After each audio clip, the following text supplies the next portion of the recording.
আকাশবাণী খবর পড়ছি সুরিতা সাহা। বিশেষ খবর। রাষ্ট্রপতি দ্রৌপদী মুর্মু আজ ইম্ফলে ৮৬তম নুপিলাল দিবস ২০২৫-এর অনুষ্ঠানে মণিপুরে সাহসী নারীদের উদ্দেশ্যে পুষ্পার্ঘ্য নিবেদন করে শ্রদ্ধা জানিয়েছেন। প্রবীণ কংগ্রেস নেতা প্রাক্তন স্বরাষ্ট্রমন্ত্রী শিবরাজ পাতিলের প্রয়াণে লোকসভায় আজ শোক জ্ঞাপন শোক প্রকাশ করেছেন রাষ্ট্রপতি, প্রধানমন্ত্রী সহ অন্যান্য রাজনৈতিক ব্যক্তিবর্গ। সংসদের শীতকালীন অধিবেশনে দেশ জুড়ে বিপজ্জনকভাবে বেড়ে চলা বায়ু দূষণ নিয়ে সরকার আলোচনায় প্রস্তুত বলে সংসদ বিষয়ক মন্ত্রী কিরেন রিজিজু জানিয়েছেন। গত ১০ বছরে দেশের কৃষি উৎপাদনে ৪৪% বৃদ্ধি পেয়েছে বলে সরকার সংসদে জানিয়েছে। অন্ধ্রপ্রদেশের আলুরি সীতা রামরাজু জেলায় আজ সকালে পথ দুর্ঘটনায় মৃতের সংখ্যা বেড়ে হয়েছে ৯। ভারতীয় আবহাওয়া বিভাগ আইএমডি ছত্তিশগড়, মহারাষ্ট্র, উত্তর কর্ণাটক, ওড়িশা, তেলেঙ্গানা এবং পশ্চিম মধ্যপ্রদেশে আজ শৈত্যপ্রবাহের পূর্বাভাস দিয়েছে। আসছি বিস্তারিত খবরে। রাষ্ট্রপতি দ্রৌপদী মুর্মু আজ ইম্ফলে ৮৬তম নুপিলাল দিবস ২০২৫-এর অনুষ্ঠানে মণিপুরে সাহসী নারীদের উদ্দেশ্যে পুষ্পার্ঘ্য নিবেদন করে শ্রদ্ধা জানান। নুপিলাল স্মৃতি কমপ্লেক্সের মূল মঞ্চ পরিদর্শন করেন তিনি। মণিপুরের রাজ্যপাল অজয় কুমার ভাল্লা, প্রাক্তন মুখ্যমন্ত্রী এন বীরেন সিং সহ বিধায়ক ও বরিষ্ঠ সরকারি আধিকারিকরাও পুষ্পার্ঘ্য নিবেদন করেন। উল্লেখ্য, রাজ্য স্তরে ৮৬তম নুপিলাল দিবস পালিত হচ্ছে ইম্ফলের ঘনপ্রিয়া মহিলা কলেজে। এরপর রাষ্ট্রপতি যাবেন সেনাপতি জেলায়। সেখানে কয়েকটি প্রকল্পের শিলান্যাস ও উদ্বোধন করা ছাড়াও একটি জনসমাবেশেও তিনি ভাষণ দেবেন। আগেই জানানো হয়েছে, দুদিনের মণিপুর সফরে গতকাল রাষ্ট্রপতি ইম্ফল পৌঁছন। স্বাস্থ্য, শিক্ষা, আদিবাসী উন্নয়ন, কৃষি সহ বিভিন্ন ক্ষেত্রে ১,৩৮৭ কোটি টাকার প্রকল্পের শিলান্যাস করেন তিনি। প্রবীণ কংগ্রেস নেতা ও প্রাক্তন স্বরাষ্ট্রমন্ত্রী শিবরাজ পাতিল প্রয়াত। তার বয়স হয়েছিল ৯১ বছর। আজ ভোরে লাটুরে তাঁর বাসভবনে শেষ নিঃশ্বাস ত্যাগ করেন তিনি। প্রাক্তন মন্ত্রী দীর্ঘদিন ধরে অসুস্থতার কারণে চিকিৎসাধীন ছিলেন। দীর্ঘ রাজনৈতিক কর্মজীবনে একাধিক গুরুত্বপূর্ণ পদে নিযুক্ত ছিলেন শিবরাজ পাতিল। ছিলেন লোকসভার অধ্যক্ষ। লাটুর লোকসভা কেন্দ্র থেকে ৭ বার জিতেছিলেন তিনি। এদিকে প্রাক্তন লোকসভা অধ্যক্ষ এবং বর্ষীয়ান কংগ্রেস নেতা শিবরাজ পাতিলের প্রয়াণে আজ সকালে লোকসভায় শ্রদ্ধাঞ্জলি অর্পণ করা হয়। আজ সকালে ১১টায় অধিবেশন শুরু হলে লোকসভার অধ্যক্ষ ওম বিড়লা সংসদে তাঁর মৃত্যুর খবর ঘোষণা করেন। লোকসভার অধ্যক্ষ জানান, শিবরাজ পাটিলের সভাপতিত্বকালেই লোকসভায় আউটস্ট্যান্ডিং পার্লামেন্টারিয়ান অ্যাওয়ার্ড প্রবর্তিত হয়। সংসদ তাঁর অবদানের কথা শ্রদ্ধার সঙ্গে স্মরণ করে। श्री पाटिल जी ने केंद्र सरकार में गृह मंत्रालय सहित विभिन्न मंत्रालयों का कार्यभार संभाला। उन्होंने अनेक संसदीय समितियों के सभापति तथा सदस्य के रूप में भी अपना कार्य किया।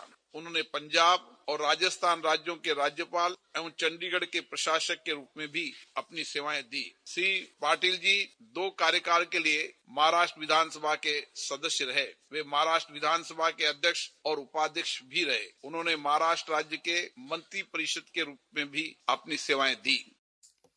রাষ্ট্রপতি দ্রৌপদী মুর্মু, প্রধানমন্ত্রী নরেন্দ্র মোদী, প্রাক্তন লোকসভা অধ্যক্ষ ও কেন্দ্রীয় মন্ত্রী শিবরাজ পাটিলের প্রয়াণে গভীর শোক প্রকাশ করেছেন। শিবরাজ পাটিলের প্রয়াণে গভীর শোক প্রকাশ করেন প্রদেশ কংগ্রেস সভাপতি শুভঙ্কর সরকার। পশ্চিমবঙ্গের মুখ্যমন্ত্রী মমতা ব্যানার্জিও শিবরাজ পাটিলের প্রয়াণে শোক ব্যক্ত করেছেন। সংসদের শীতকালীন অধিবেশনে দেশ জুড়ে বিপজ্জনকভাবে বেড়ে চলা বায়ু দূষণ নিয়ে সরকার আলোচনায় প্রস্তুত বলে কেন্দ্রীয় সংসদ বিষয়ক মন্ত্রী কিরেন রিজিজু জানিয়েছেন। লোকসভায় আজ তিনি বলেন, লোকসভার কার্য উপদেষ্টা কমিটিতে বিরোধী দলনেতা বিষয়টি উত্থাপন করেছেন। তাই নিয়ম মেনে কিভাবে আলোচনা হবে তা বিবেচনা করছে সরকার। Government from the day one had made our position very clear that on all important matters, government is ready to discuss and also to find out solution, taking along the suggestions from all the members, including the principal opposition party led by Rahul Gandhi ji. And then we are ready to take up this matter. আজ অধিবেশনের zero আওয়ারে বিষয়টি উত্থাপন করেন কংগ্রেস সাংসদ রাহুল গান্ধী। তিনি বলেন, বায়ু দূষণ এই মুহূর্তে দেশের সামনে অন্যতম বড় চ্যালেঞ্জ। এই বিষয়ে সরকার ও বিরোধীরা একসঙ্গে আলোচনা করে শহরাঞ্চলে দূষণ কমাতে একটি সুস্পষ্ট পরিকল্পনা আনবে বলে তিনি আশাবাদী। রাহুল গান্ধী জানান, কংগ্রেস সহ সমস্ত বিরোধী দল এমন কোনো পরিকল্পনায় সরকারকে সমর্থন করতে প্রস্তুত। গত 10 বছরে দেশের কৃষি উৎপাদন 44% বৃদ্ধি পেয়েছে বলে কেন্দ্রীয় সরকার জানিয়েছে। রাজ্যসভায় প্রশ্নোত্তর পর্বে এক অতিরিক্ত প্রশ্নের জবাবে কেন্দ্রীয় কৃষি ও কৃষক কল্যাণ মন্ত্রী শিবরাজ সিং চৌহান বলেন, 2014 থেকে 2024 সালের মধ্যে উন্নত বীজ, আধুনিক যন্ত্রপাতি ও প্রযুক্তি এবং উন্নত কৃষি পদ্ধতির ব্যবহারের ফলে এই অভাবনীয় সাফল্য এসেছে। তিনি জানান, কৃষিক্ষেত্রে সামগ্রিক উন্নয়নের জন্য লাগাতার চেষ্টা চালাচ্ছে সরকার। মন্ত্রী আরও জানান, কৃষকদের আয় বাড়ানো এবং কৃষির সার্বিক বিকাশের লক্ষ্যে 6 দফা কৌশল গ্রহণ করা হয়েছে। এদিকে মন্দিরে প্রদীপ প্রজ্বলন ইস্যুতে ডিএমকে সাংসদদের বিক্ষোভকে কেন্দ্র করে লোকসভার অধিবেশন আজ দুপুর 2টো পর্যন্ত মুলতুবি করে দেওয়া হয়েছে। প্রধানমন্ত্রী নরেন্দ্র মোদী আগামী 15 তারিখ 3 দেশ সফর শুরু করবেন। সফরের প্রথম পর্যায়ে শ্রী মোদী জর্ডানে গিয়ে রাজা আবদুল্লাহ বিন আল হুসেনের সঙ্গে বৈঠকে দুদেশের সম্পর্ক সমৃদ্ধি ও নিরাপত্তা বিষয়ে আলোচনা করবেন। দুদেশের দ্বিপাক্ষিক কৌশলগত সম্পর্কের এটি 75তম বর্ষ। এরপর 16 তারিখ তিনি ইথিওপিয়া যাবেন। এটি হবে শ্রী মোদীর সে দেশে প্রথম সফর। দক্ষিণী বিশ্বের অংশীদার হিসেবে দুই দেশের মধ্যে বন্ধুত্বের সম্পর্ক শক্তিশালী করাই এর উদ্দেশ্য। সফরের শেষ পর্বে প্রধানমন্ত্রী ওমানে যাবেন। সফরকালে বাণিজ্য, বিনিয়োগ, প্রতিরক্ষা, প্রযুক্তি, কৃষি, সংস্কৃতি সহ বিভিন্ন ক্ষেত্রে দুই দেশ দ্বিপাক্ষিক সম্পর্ক নিয়ে আলোচনা হবে। এটি প্রধানমন্ত্রীর দ্বিতীয় ওমান সফর। প্রধানমন্ত্রী নরেন্দ্র মোদী গতরাতে তাঁর বাসভবনে এনডিএ সাংসদদের সঙ্গে এক নৈশভোজে মিলিত হন।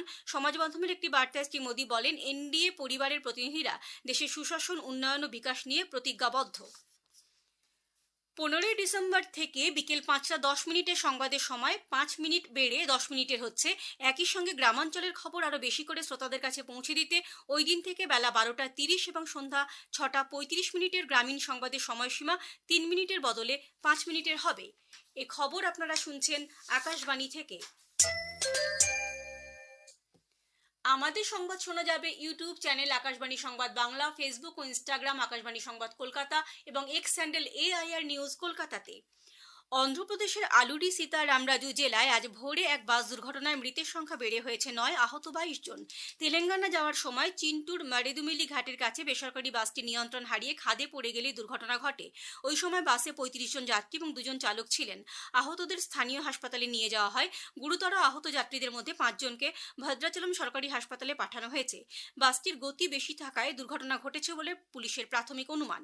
রাষ্ট্রপতি দ্রৌপদী মুর্মু, উপরাষ্ট্রপতি CP রাধাকৃষ্ণন এবং প্রধানমন্ত্রী নরেন্দ্র মোদী সামাজিক মাধ্যমে দুর্ঘটনায় মৃতদের পরিবারের প্রতি শোক জ্ঞাপন করেছেন এবং আহতদের দ্রুত আরোগ্য কামনা করেছেন। প্রধানমন্ত্রী নরেন্দ্র মোদী মৃতের পরিবারকে 2 লাখ টাকা এবং আহতদের 50,000 টাকা ক্ষতিপূরণ দেবার কথা ঘোষণা করেছেন। মহারাষ্ট্রের রাজ্যপাল S আব্দুল নাজির এবং মুখ্যমন্ত্রী চন্দ্রবাবু নাইডুও এই মর্মান্তিক দুর্ঘটনায় গভীর শোক প্রকাশ করেছেন। ইউনিয়ন পাবলিক সার্ভিস কমিশন কেন্দ্রীয় সরকারি চাকরির পরীক্ষায় অংশগ্রহণকারী বিশেষভাবে সক্ষম পরীক্ষার্থীদের নিজেদের পছন্দমতো পরীক্ষা কেন্দ্রে পরীক্ষা দেওয়ার ব্যবস্থা করবে। আসন সংখ্যা না থাকলেও প্রয়োজনে অতিরিক্ত আসনের ব্যবস্থাও করা হবে, যাতে একজন বিশেষভাবে সক্ষম আবেদনকারী তার পছন্দের কেন্দ্রে পরীক্ষা দেওয়ার সুযোগ থেকে বঞ্চিত না হন। ইউপিএসসির চেয়ারম্যান ডক্টর অজয় কুমার জানিয়েছেন, গত 5 বছরের কেন্দ্র সংক্রান্ত তথ্য বিশ্লেষণ করে দেখা গেছে দিল্লি, কটক, পাটনা, লখনউয়ের মতো কেন্দ্রে খুব দ্রুত আসন পূর্ণ হয়ে যায়। এই প্রেক্ষিতে নতুন ব্যবস্থাটি চালু করা হয়েছে। 30তম কেরালা আন্তর্জাতিক চলচ্চিত্র উৎসব আজ তিরুবনন্তপুরমে শুরু হচ্ছে। কেরালার রাজ্য চলচ্চিত্র একাডেমি আয়োজিত এই উৎসব চলবে 19 তারিখ পর্যন্ত। 82টি দেশ থেকে 26টি বিভাগে মোট 206টি চলচ্চিত্র প্রদর্শিত হবে। পরিবেশ, অরণ্য ও জলবায়ু পরিবর্তন প্রতিমন্ত্রী কীর্তিবর্ধন সিং বলেন, ভারত সুস্থায়ী জীবনযাপন, অনুকূল জলবায়ু ও বিশ্ব দরবারে পরিবেশ সুরক্ষায় যে কোনো উদ্যোগকে সমর্থন করে আসছে শুরু থেকে। কেনিয়ায় গতকাল রাষ্ট্রসংঘের পরিবেশ সভার 7ম অধিবেশনে মন্ত্রী আরও বলেন, প্রধানমন্ত্রী নরেন্দ্র মোদীর নেতৃত্বে ভারত পরিবেশ বান্ধব একটি ব্যবস্থা ও অর্থনীতির মধ্যে সামঞ্জস্য বজায় রাখার লক্ষ্যে প্রতিজ্ঞাবদ্ধ। জাপানের পূর্ব উপকূলে আওমরি এলাকায় আজ 6.7 মাত্রার ভূকম্পন অনুভূত হয়। জাপান আবহাওয়া সংস্থা জানিয়েছে, কেপ এরিমোর 120 কিলোমিটার দক্ষিণ পশ্চিমে মাটির 20 কিলোমিটার গভীরে ছিল এই কম্পনের উৎসস্থল। এরপরে প্রশাসনের পক্ষ থেকে সুনামির সতর্কবার্তা জারি করা হলেও জাপানের উত্তরাংশে প্রশান্ত মহাসাগর উপকূল এলাকা থেকেই সতর্কবার্তা তুলে নেওয়া হয়েছে। ভারতীয় আবহাওয়া বিভাগ IMD ছত্তিশগড়, মহারাষ্ট্র, উত্তর কর্ণাটক, ওড়িশা, তেলেঙ্গানা এবং পশ্চিম মধ্যপ্রদেশে আজ শৈত্যপ্রবাহের পূর্বাভাস দিয়েছে। উত্তরপ্রদেশ, হরিয়ানা, পাঞ্জাব, চণ্ডীগড়, দিল্লি ও হিমাচল প্রদেশে বেশ কিছু স্থানে ঘন কুয়াশা দেখা যাবে। একই পরিস্থিতি থাকবে অসম, মেঘালয়, নাগাল্যান্ড, মণিপুর, মিজোরাম, ত্রিপুরাতেও। পশ্চিমবঙ্গে আগামী কয়েকদিন শীতের আমেজ একই রকম থাকবে বলে আলিপুর আবহাওয়া দপ্তর জানিয়েছে।